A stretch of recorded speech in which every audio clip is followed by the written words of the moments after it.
You're so excited for a book, but now there's less than 100 pages left, and you want to read something else. I think I like when it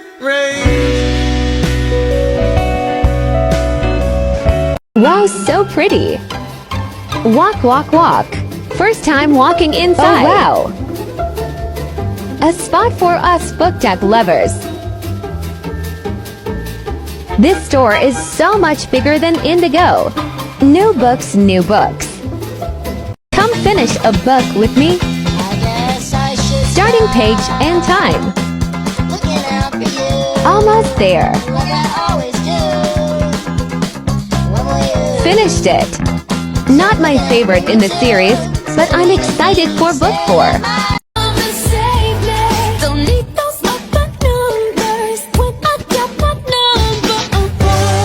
Let's see if you have a rainbow in your collection. Red, orange, yellow, green, blue, indigo, violet. If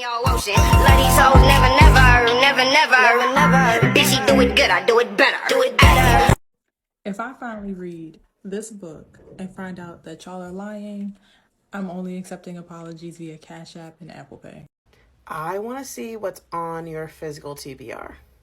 What's the most recent edition?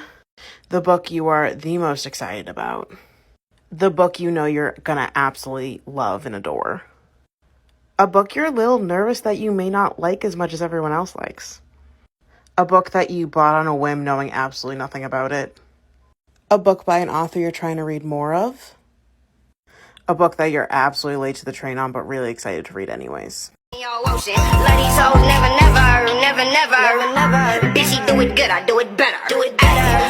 Listen, I would never force you to read a book, but you'd be doing yourself a favor.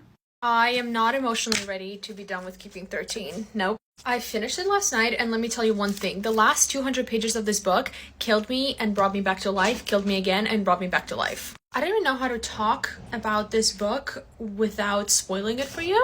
I'm just gonna tell you one thing. Edel and John, I fucking love you. Johnny, you have my heart forever. Gipsy, I want to have you as a friend. And Joey, I cannot fucking wait to read about you. The only negative thing I do have to say about this book, and it could be because it's an incomplete series, so maybe at one point we do get an epilogue novel or something, but there is like no real epilogue to this. Like, I would want to see where they end up 10 years from then. Like, I want to fucking see Shannon have his babies. I want to see them live together. I want to see them have the most happily ever after ever. Because reading this book, I legitimately felt the pain they were feeling, but I also felt like the butterflies that they were feeling. Like, I'm not emotionally stable for this. And I need to get a snippet of their future. But since we're pausing on the series because Fourth Wing is coming out like literally in 4 days, and while we wait for Fourth Wing, I will be reading Court of the Vampire Queens by Kate Roberts, which what I've heard is the smuttiest book ever. People have said that it's literally filled with smut and no plot, and that's exactly what I need as a palate cleanser. Because after reading about so much happiness and joy, I need to read some fucking smutty shit to, you know, just cleanse out my palate. Oh, Johnny. What are you doing to me? We are currently reading Binding 13 by Chloe Walsh. And by currently reading, I meant I pretty much devoured most of this book in one sitting. I don't even know where to start with this book because I feel betrayed by myself and everybody else that this book did not make it on my radar a long fucking time ago. Johnny is hands down the best book boyfriend to ever exist. Fight me.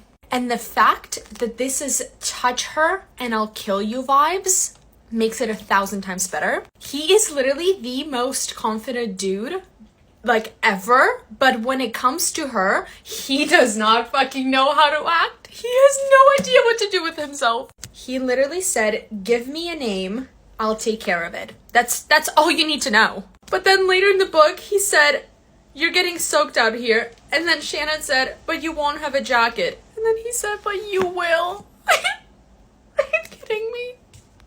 I am on page 485 and I have never in my life rooted for a couple more than I'm rooting for them right now. They haven't even really kissed and I have gotten to the point where he honestly just talks to her and I already get butterflies in my stomach. I am so fucking invested that I quite frankly don't even know how to exist. This fucking series is gonna be the death of me. I am looking at the rest of the books because I already know I will not sleep and eat until the full series is done.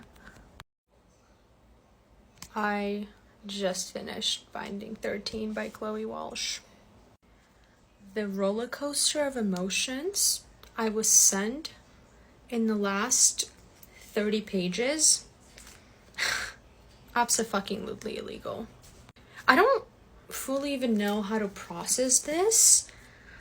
I was laughing so much at the end of this book until I fucking wasn't. When I'm telling you the last fucking chapter killed me, I mean it. I mean, look at me. I don't even know how to I don't even know how to make words right now, quite frankly. And when people like I did at the beginning ask why this book was 600 pages, they should be asking why this book is not 1,000 pages instead. 600 pages is not enough. I cannot be happy that there is 600 more, and I don't think I will be sleeping for the foreseeable future. Thank you. Because this not only mentally hurt me right now, but also a little bit physically. Now that I have collected my thoughts a little bit, let's talk about why Binding 13 was a 5-star read for me. This is a thick fucking book, and the writing in it is very small. To be quite fair, it does not feel like this book is this thick. Like, I feel like I read it so fast. The writing is super easy and you literally just skim through pages. Now, this book does not have smut in it, and the fact that it's 5 stars for me, fucking insane. In my last video, I've seen a lot of people saying that they DNF'd this book and they did not like it. Now, I do see where you're coming from, because in this book, if you are unable to connect with these two characters, you will not like it. It was a bit slow at the beginning for me as well, but once I like connected to the characters and I read more about like their life and like the world they live in, I could honestly read about Johnny and Shannon, watch the fucking paint drying on the walls. Like, that's how much I loved being in their world. You do want to check out the trigger warnings for this book, because for me, this is the first like book that I've read that dealt with domestic violence, and the scenes in here are fucking graphic. But I also think that's what makes this book even better, because you read about this shit in such detail that like it hurts me when it hurts them. Anyway, keeping 13, I am coming for you. So I did a thing. You know damn well it's book mail time, so let's get into it. You guys are gonna be proud of this one, but I am terrified. I am honestly not ready for this next read. I've never been ready, and I don't think I ever will be ready.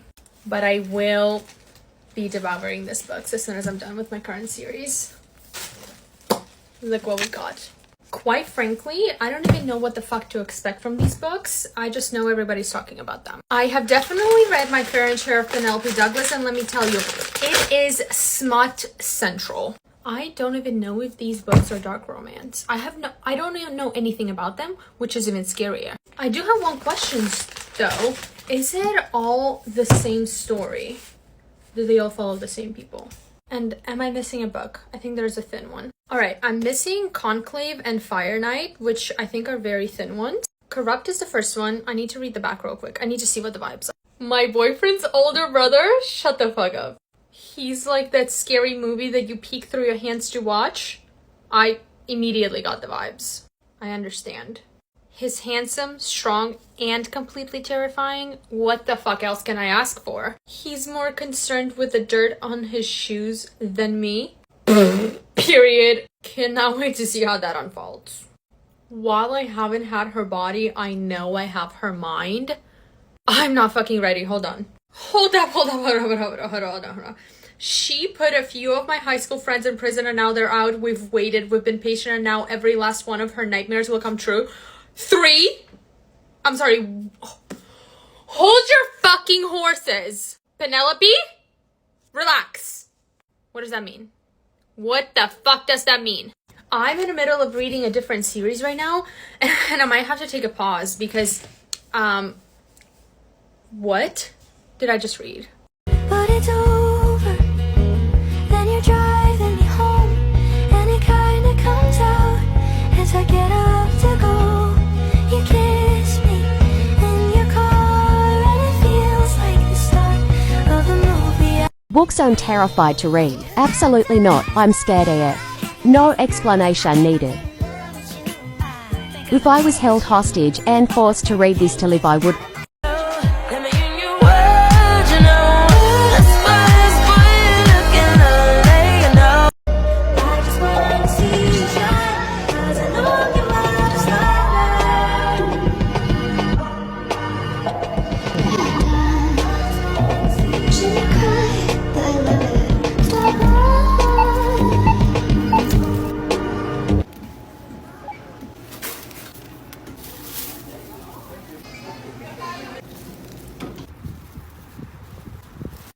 Wow, you have so many books. You must be really smart or something. Yeah, something like that, I guess. Wait, so what's this book about? It looks really interesting. I've actually never seen that book before. I don't even know what it's about. Wait, I think I saw it on your shelf, though. Okay, then. Ooh, what's this book Haunting Airline about? Can I read it? Are you okay? You look a little pale. Do you need water? Do you still want to read it? Can I still borrow it? No, sorry. I don't let people borrow my books. Ooh, I didn't know you were into religion books. Good for you trying to turn your life around. What's this book about? Whoa, wait, why is there a half-naked man on the cover? I don't know. It was a different cover yesterday. So it, like, changed his covers every other day. So he didn't have abs yesterday? No. Oh, I'm not reading it.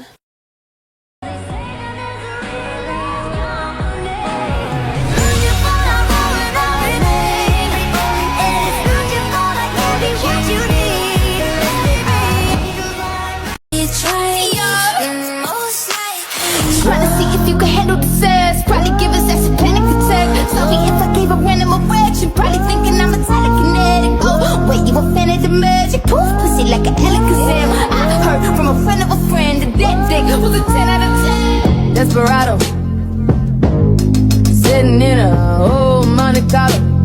A man is out.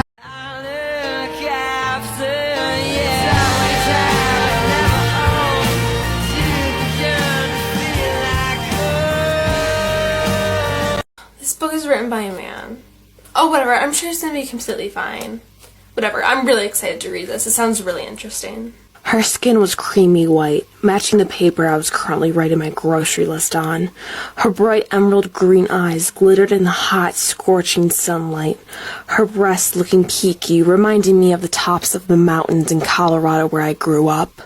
She looked down at my 15-pack abs, which emphasized on my alpha lifestyle. I slipped into her gummy walls. She clamped against me again, again, again. Different types of readers at the bookstore. The responsible one can't relate. The social one will talk books with everyone and anyone. The floor sitter, I'll just read it here. The irresponsible Anakayu, and yes, I just called you out. So I'm currently having some book beef with Anna Huang. Not really, I just like being dramatic. But I love Anna Huang and all of her books. I actually have all of them. And her newest book, King Greed, is literally coming out on my birthday. Like, I'm so excited. But the second book in her series of Love is smaller than the rest of them. And if you know me, that is my bookish pet peeve. I think that all books should be the same height in a series. It's been really bugging me that all the other books are the same size except that one. So I'm fixing that. I'm using some hot glue and making it like a mini stand. And I don't know about anybody else, but it kind of looks good. Like, unless if you were intentionally looking for it, you wouldn't know it was there. I mean, you can kind of see it, but like in the next clip, you can't really see it. So I don't know. What do you guys think? Do you think it looks good? Do you think it looks bad? Opinions?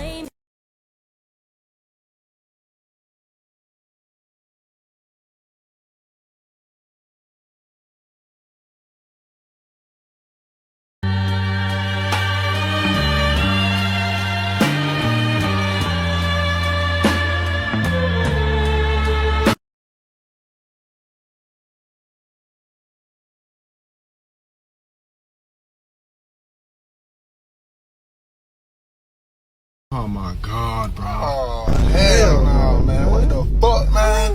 Get your ass on, boy. Bye. You get your goddamn ugly ass.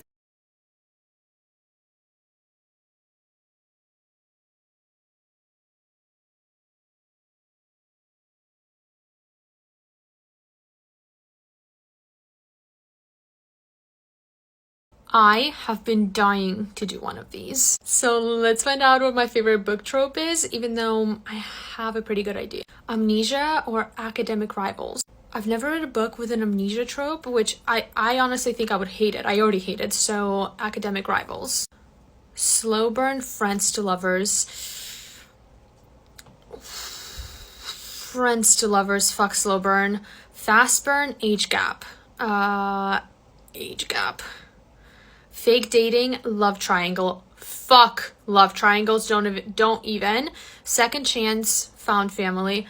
Second chance, brother's best friend, enemies to lovers. Fuck. I love both, but I have to go enemy to lovers. Work adversaries, pregnancy. I only read one book with like a pregnancy trope and I did like it, so we'll go with pregnancy.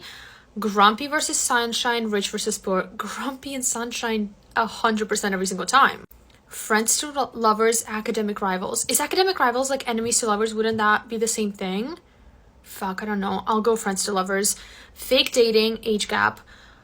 Fake dating. Enemies to lovers, second chance. Enemies to lovers. Grumpy sunshine, pregnancy. Grumpy sunshine. Fake dating, friends to lovers. Oh, fake dating. This is where I cannot choose. I knew we were gonna end up here. Grumpy sunshine, enemies to lovers. I like when it's grumpy sunshine and enemies to lovers in one. That's the ultimate trope. I just have to go enemies to lovers.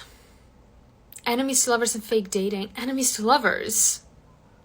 I just love when they hate each other until they don't. Hello? Iron Flame is coming out in 7 fucking days. And I need to know what the fuck the vibes are, because are we staying up on the 6th and at 12 a.m. on the dot we go on the Kindle and we all read it? Are we rereading Fourth Wing right before the launch so it's fresh in our head? Like, I kind of want to reread it because, as you see, I tapped the shit out of this book. Like, are you kidding? I feel like we should all reread it just so it's fresh in our head. By the way, this is my limited edition copy. Everyone keeps asking me about it. I have not read it on this copy. I just read it on my regular one, but this is stunning. But let's be honest, on the 7th, as soon as the book fucking drops, you know I will be reading it nonstop, and I will devour it in less than 24 hours. I promise you that.